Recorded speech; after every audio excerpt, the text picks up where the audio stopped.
இது 34:8 சொல்கிறது, கர்த்தர் நல்லவர் என்பதை ருசித்துப் பாருங்கள்.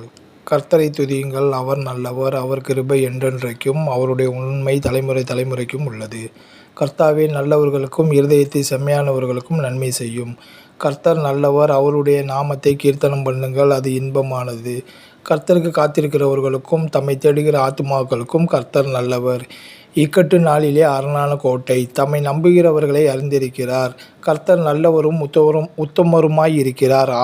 ஆகையால் பாவிகளுக்கு வழியை தெரிவிக்கிறார்.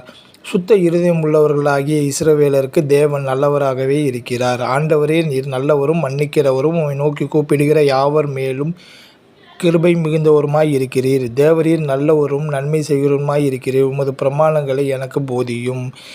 இப்படி தேவனுடைய வசனத்தினாலே கர்த்தர் நம்மை வழிநடத்தினபடியால் தேவன் நல்லவர் என்பதை நாம் அறிந்து கொள்ளலாம். தேவனுக்கே மகிமை உண்டாவதாக.